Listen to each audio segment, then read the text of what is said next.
अस्सलाम वालेकुम नाजरीन, आप देख रहे हैं पाकिस्तान एट 7। मैं हूं आसमा इकबाल और सबसे पहले नजर डालेंगे हमारी आज की टॉप स्टोरीज पर। बिलावल भुट्टो और आसिफ अली जरदारी का मुश्तरका पावर शो, मियां साहब के लिए अल्टीमेटम है, क्या हुकूमत संजीदा लेगी? और जरदारी साहब लौट आए लेकिन उनकी एनर्जी क्यों नहीं लौट रही? प्रोग्राम में इस पर भी बात करेंगे।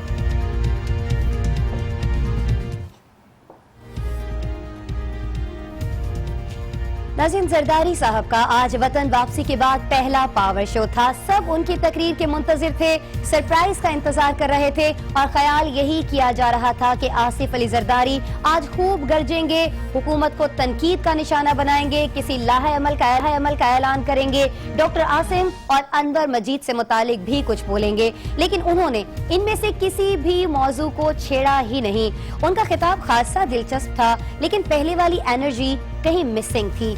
उस जोशे खिताबत की कमी नजर आई जो जरदारी साहब की तकरीरों की जान हुआ करती थी। और आपको ये बताएं कि ऐसा भी लग रहा था कि आसिफ अली जरदारी वतन तो लौट आए हैं लेकिन उनकी वो एनर्जी नहीं लौट रही है।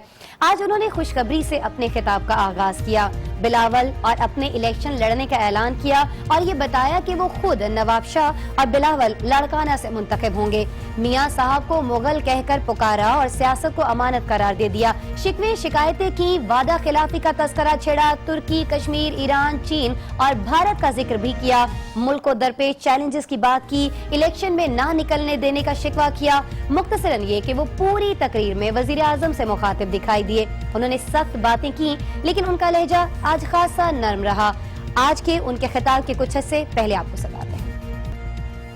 हमने मियां साहब आपको अमानत पे सियासत दी थी, आप ये इलेक्शन जीते नहीं थे।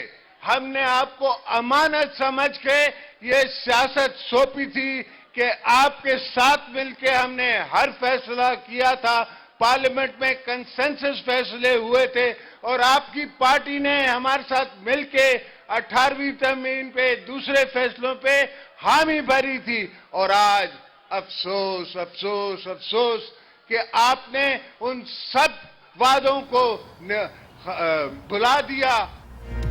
आपने भी देखा, जरदारी साहब का खिताब दिलचस्प था लेकिन वो फोकस्ड दिखाई नहीं दे रहे थे और न ही उनकी बॉडी लैंग्वेज एग्रेसिव थी। लेकिन इसकी वजह क्या है? क्या जरदारी साहब वाकई किसी दबाव में हैं या उनकी सियासी हिकमत अमली का ये भी एक हिस्सा है? वो बिलावल भुट्टो जरदारी को मार्जिन दे रहे हैं, उन्हें फ्रंट पर लाना चाहते हैं। शायद यही वजह है कि आज बिलावल अपने वालिद से ज्यादा पुरजोश दिखाई दे रहे थे। उन्होंने भले ही लिखी हुई तकरीर पढ़ी लेकिन उनका अंदाज वलवला अंगेज था। उन्होंने कई सवालात उठाए, हुकूमत मुखालिफ तहरीक का ऐलान किया, चारों सूबों में जाने की बात की।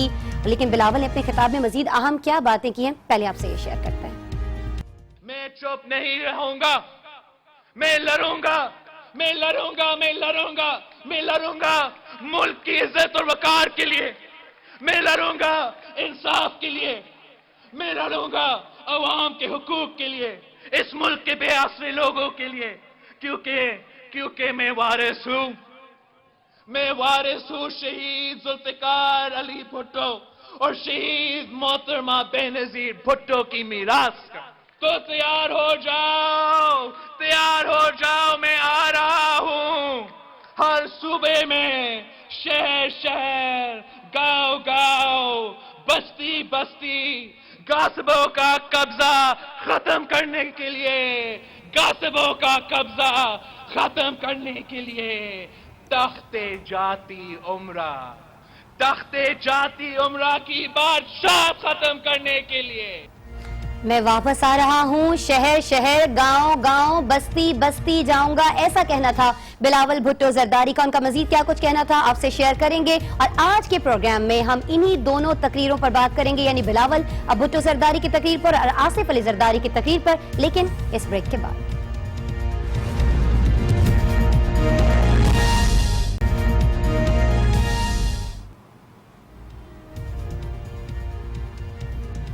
वेलकम बैक नाजरीन। बिलावल भुट्टो और आसिफ अली जरदारी का मुश्तरका पावर शो और हुकूमत को अल्टीमेटम, इसी अल्टीमेटम पर बात करेंगे। हमारे साथ इस वक्त मौजूद हैं मरियम औरंगजेब साहबा, वजीर मुमलिकत बराए इत्तलात हैं। मरियम साहबा, सबसे पहले बहुत शुक्रिया, आपने हमारे लिए वक्त निकाला।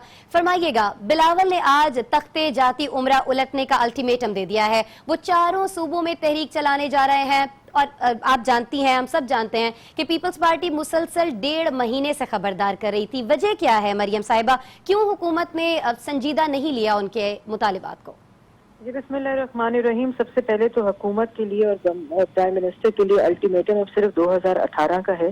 सही कि जितने इनकम्प्लीट प्रोजेक्ट्स हैं, जो प्राइम मिनिस्टर ने काम शुरू किए हैं पाकिस्तान की आवाम के लिए, वो 2018 में हमने कंप्लीट करने, क्योंकि हमने 2018 में हमें मालूम है कि पाकिस्तान की आवाम अब सिर्फ परफॉर्मेंस बेस्ड वोट देगी और सिर्फ उस पार्टी को कॉन्फिडेंस देगी जिसने पाकिस्तान के उनके लिए परफॉर्म किया हुआ। दूसरी बात मैं ये कहूंगी कि जो पूरे मुल्क का दौरा है उससे बेहतर है कि बिलावल को चाहिए कि सिर्फ सिंध का ही दौरा कर ले, और ये जो कबल अज वक्त इलेक्शन मोड में आने का जो आपने आज मंजर देखा, वो खतरनाक पीपल्स पार्टी के लिए मजीद हो सकता है। और वो क्यों?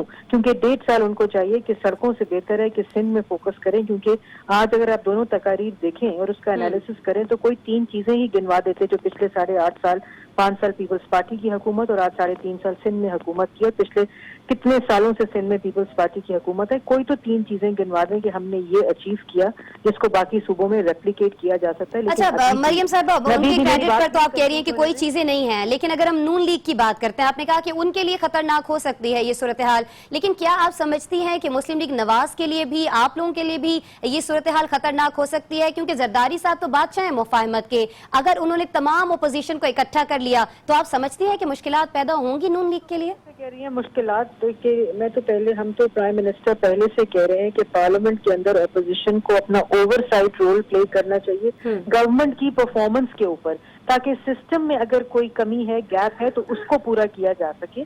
लेकिन ये जो इस तरह के ऐलानिए हैं ये हम 3.5 साल सुन चुके हैं, और इस तरह की सियासत को पीपल्स पार्टी खुद भी समझती है कि अवाम ने मुस्तरद कर दिया है। तो ये खतरा सिर्फ पीपल्स पार्टी के लिए है, मैं समझती हूँ। और पार्लियामेंट में जो बिलावल को लाने की खुशखबरी है, मैं समझती हूँ बहुत अच्छी बात है, क्योंकि पीपल्स पार्टी ये खुद समझ चुकी थी, महसूस कर चुकी थी कि बिलावल को मजीद सियासी तरबियत की जरूरत है, और शायद हो सकता है वो पार्लियामेंट के जरिए हो। अच्छा, आपने बिलावल की तरबियत के हवाले से बात की, इससे पहले भी नून लीग के इस तरह के बयानात आते रहे हैं, लेकिन मैं आपसे ये जानना चाहूंगी कि आपने कहा कि पीपल्स पार्टी की क्या हिकमत अमली रही है, पीपल्स पार्टी के क्रेडिट पर क्या चीजें हैं? आपके क्रेडिट पर हजारों चीजें होंगी मरियम साहिबा, लेकिन इसके बावजूद जो पनामा लीक्स का मामला है वो उन तमाम चीजों पर हावी होता हुआ दिखाई देता है और उसी को अहमियत दी जा रही है पीपल्स पार्टी की जानिब से। तो आप नहीं समझती कि वाकई ये बड़ी प्रॉब्लम हो सकती है? बिल्कुल जी, पनामा बड़ा वाजिया एक प्राइम मिनिस्टर और पाकिस्तान की अवाम जो है वो अपना वो दे चुकी है एक चीज। अगर आपने बाय इलेक्शंस के रिजल्ट देखे, लोकल गवर्नमेंट के रिजल्ट देखे, क्योंकि करप्शन एक ऐसा वाहिद लफ्ज है जो प्राइम मिनिस्टर और पाकिस्तान मुस्लिम लीग नून के साथ जोड़ा नहीं जा सकता, जिसकी तर्जुमानी लोकल गवर्नमेंट इलेक्शंस में हो चुकी है, जो कि पाकिस्तान की अवाम ने दी है। अब पनामा पे कितनी सियासत हो रही है वो एक दूसरा नैरेटिव है और दूसरा टॉपिक है, उसको पाकिस्तान के अवाम के नैरेटिव के साथ अगर ना जोड़ा जाए तो मेरे ख्याल में, और जो एविडेंस है वो उसके मुनासिब है। अच्छा मरियम साहबा, तो मैं आपकी गुफ्तगू से, आपके जवाब से ये नतीजा अक्स कर सकती हूँ कि आप अभी भी बिलावल का खिताब हो या जरदारी साहब का खिताब हो, आप लोग इसको संजीदा नहीं लेने वाले हैं, आप लोग इसको उसी तरह से ट्रीट करेंगे, उसी तरह से डील करेंगे जैसे पिछले 1.5 महीने से करते चले आए हैं? देखिए, संजीदगी की तो बात नहीं है, तरीके की बात हो रही है, इसमें संजीदगी की बात नहीं। लॉन्ग मार्च से बेहतर है कि वो वजीर आजम हाउस का दौरा कर लें, पार्लियामेंट का दौरा कर लें, क्योंकि जो मुतालबात है वो पार्लियामेंट्री मुतालबात है। इसमें लॉन्ग मार्च, सड़कों पे आना, डेडलाइन देना, ये चीजें मेरे ख्याल में इसका आपस में कोई रब्त नहीं बनता। तो जो उनको खुद अगर अपने आप को सीरियस, लोगों को वो चाहते हैं कि लोग उनको सीरियसली लें, तो उनको सीरियस बात करनी चाहिए। उनको चाहिए कि वो ये कहें कि मैं प्राइम मिनिस्टर हाउस में जाकर डायलॉग के जरिए, मुज़ाकरात के जरिए इन 4 मुतालबात और मुतालबात सिस्टम में वैल्यू एडिशन करेंगे। और इसमें ऑलरेडी आपने देखा होगा कि हुकूमत की तरफ से ये पेशरफ्त हो चुकी है कि आए, बैठें, बात करें, मुज़ाकरात करें। लेकिन अगर उन्होंने इस पे सियासत करनी है तो उसका तो कोई दूसरा तरीका ना हो सकता है, ना होगा। ٹھیک ہے مریم اورنگزیب صاحبہ آپ نے اپنے موقف سے آگاہ کیا، میں لیے بہت شکریہ. اور ناظرین نیوز شو میں ابھی ہم ایک بریک شامل کریں گے اور اس بریک کے بعد ہم بات کریں گے زرداری صاحب کی جو واپس تو آ گئے ہیں لیکن ان کی انرجی واپس نہیں آ پا رہی ہے. اس کی وجہ کیا ہے اس پر بات کریں گے اس بریک کے بعد. Welcome back. ہم بات کر رہے ہیں زرداری صاحب کی جو وطن لوٹ تو آئے ہیں لیکن ان کی ماضی والی انرجی واپس نہیں آ پا رہی ہے. اس کی وجہ کیا ہے اسی پر بات کرنے کے لیے یہی کچھ جاننے کے لیے اسٹوڈیوز میں ہمیں جوائن کیا ہے سینئر تجزیہ کار عامر احمد خان صاحب نے. عامر صاحب زرداری صاحب کی تقریر آج آپ نے بھی سنی، میں نے بھی سنی، بلاول کی تقریر بھی آپ نے سنی، لیکن ایسا کیوں لگ رہا ہے کہ وہ انرجی کہیں پر مسنگ تھی؟ پہلے بھی سب جانتے ہیں کہ کوئی اتنے اچھے مقرر نہیں رہے ہیں وہ، لیکن بڑی تنبیہ کرتے تھے، بڑا غصہ، بڑا جوش، بڑا بلبلہ. آج کہاں مسنگ تھا؟ کہیں ایسا تو نہیں ہے کہ وہ بیٹے کو زیادہ آگے چاہ رہے تھے کہ وہ زیادہ آگے دکھائی دے؟ جی اس میں وہ وجہ ہو سکتی ہے، لیکن آپ نے میرے خیال اپنے سوال کا خود ہی جواب دے دیا یہ کہہ کے کہ پہلے بھی انہوں نے زرداری صاحب کبھی بھی کوئی فائری پبلک سپیکر نہیں رہے. پہلی بات. دوسری یہ ہے کہ دیکھیں زرداری صاحب کی پاس سیاست آئی، وہ خود چل کے سیاست کے پاس نہیں گئے. ان کا کوئی پولیٹیکل کریئر بینظیر بھٹو صاحبہ سے شادی کے بعد شروع ہوا اور بہت عرصے تک بیک گراؤنڈ میں رہا جس میں ان کے بڑے الزامات بھی لگے اور وہ اس طرح کی صورتحال میں بھی رہے جہاں وہ کھل کے ان الزامات کا جواب دینے کی پوزیشن میں بھی شاید نہیں تھے. اور پرائم منسٹر کو ہی بینظیر بھٹو صاحبہ چاہے حکومت میں ہوتی تھی چاہے باہر ہوتی تھی انہی کو ان کو ڈیفینڈ کرنا پڑتا تھا یا پارٹی کے دوسرے لیڈرز کو ان کو ڈیفینڈ کرنا پڑتا تھا. پھر جب وہ صدر کا عہدہ انہوں نے سنبھالا بینظیر بھٹو کی شہادت کے بعد، وہ پہلا موقع ان کی زندگی میں آیا جب پیپلز پارٹی کی ساری سیاست ان کو خود سنبھالنی پڑی. لیکن صدر کا عہدہ سنبھالتے ہی وہ عہدہ ایسا تھا جو پرائم منسٹر کے عہدے سے بڑا مختلف ہوتا ہے یا ایک پبلک اوریٹر اور ایک سیاستدان کے عہدے سے بڑا مختلف ہوتا ہے.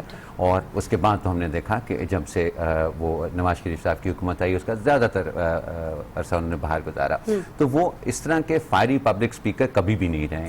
اور اس آج کی تقریر میں ان کا بنیادی مقصد اپنی پارٹی کی پولیٹیکل ڈائریکشن اگلے سال کے لیے، 1.25 سال کا عرصہ جو کہ الیکشن سے پہلے رہ گیا ہے، اس پیریڈ میں اپنی پارٹی کی سیاسی سمت لوگوں کو بتانا تھا کہ وہ کیا ہوگی. اسی کے اوپر انہوں نے زیادہ توجہ دی اور ظاہر ہے پھر وہ زیادہ تر وقت اپنے بیٹے کے لیے چھوڑنا چاہتے تھے. صحیح. اچھا عامر صاحب ایک سوال جو یہ اعلان سننے کے بعد تقریباً تمام ہی ذہنوں میں آیا کہ 4 سال بعد کیوں خیال آیا پیپلز پارٹی کو کہ اب وہ پارلیمنٹ میں جائے؟